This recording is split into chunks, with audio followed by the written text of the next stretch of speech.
Any task manager can get really messy really quickly if you let it. ClickUp is no different. If you let your task manager get messy, it gets unwieldy and you won't trust it. And if you don't trust it, then you won't use it. And so organize it. This series is all about using ClickUp effectively. We're going right back to the basics and showing how to set up ClickUp and how to use it. This week we're thinking about folders, lists and tasks, how to keep ClickUp organized. They sit inside your spaces, and see this video up on the screen now to learn about spaces.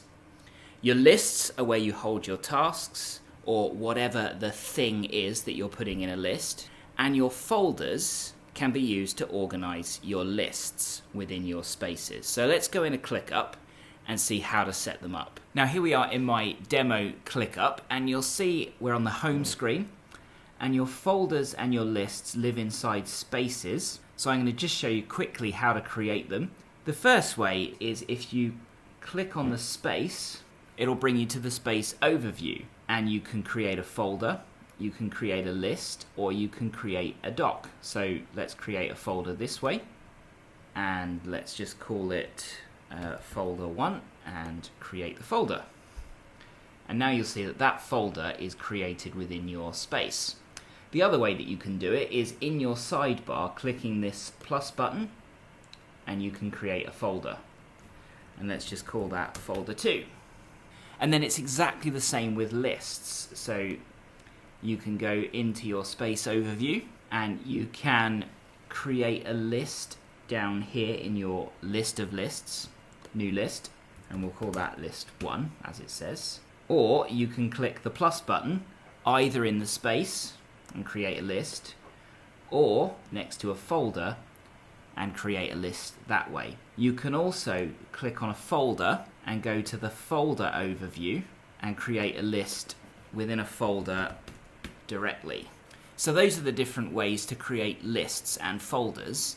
Once you've created lists and folders, you can actually color code them as well. So you can choose from a whole section of colors, and you can give those colors a label so that you know what the colors mean. So if you right click on your folder or select the little 3 dots, you can go to folder settings, which includes changing the folder color. Now you can see I've only got 4 colors here, but if I click add or edit, it brings up this screen, and this is where I could give the folders a label. So let's just call this one work, let's just call this one personal, business.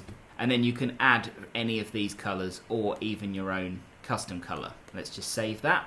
So if you click this little menu again, folder settings, again, folder color, let's make this one, if you hover over it, it will show you what the label is. Let's make this one business. So now you'll see that this folder is green. You can also change the folder color. If you click the folder, you'll see up here at the top of your screen, you've got the little box there, and that is where you can change the folder color, clear the color, or add or edit colors as well. With a list, it's a little bit different. You can click the list, and you can click this little button here at the top to change the color. Let's make that business. Or, slightly easier, you can actually click the icon down here in the sidebar and change the color that way.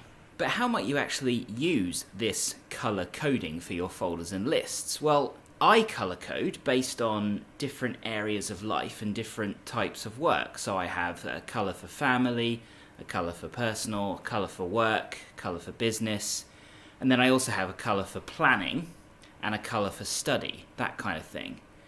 But you might also do it based on what type of information the list or the folder actually is going to contain. So you might have a color for tasks, a color for projects, a color for goals, a color for books, or something else like that. And then within your lists and within your folders, you actually have a whole host of different things that you can do as part of setting them up. These options are actually the same pretty much for a list and a folder, so I'll just show you in this list here. If you come and hover up at the top, you can see you can add a description to your list, and you can put whatever you want in there. And within this, you can even do things like banners. Let's just do a red banner. This works exactly the same as a doc, which I'll show you on a different video. And then if you close that, the description is always there. You can pin that description for added visibility, which means the description will show up at the top of your list or folder.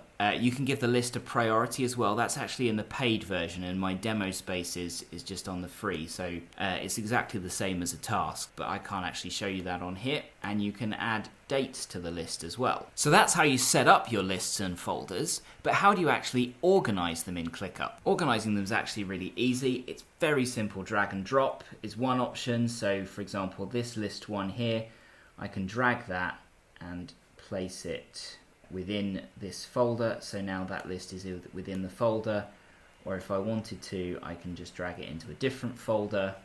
And you can drag folders or indeed lists.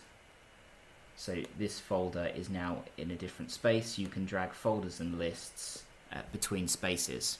The other thing you can do is within a space, if you click the space settings, you can sort items A to Z, and that will sort everything in your space alphabetically.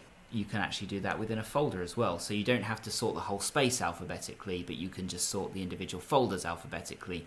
And that is how you set up lists and spaces and folders, and that's how you organize them. And if you give time and thought to this, you can keep your ClickUp neat and tidy, well organized. It won't get unwieldy. You'll trust it, you'll use it. And now you've got all of your spaces, you've got all of your lists, you've got all of your folders set up. The next video in this series is going to look at all of the different ways that you can actually get stuff in to ClickUp. So if you've liked this video, please do hit that like button.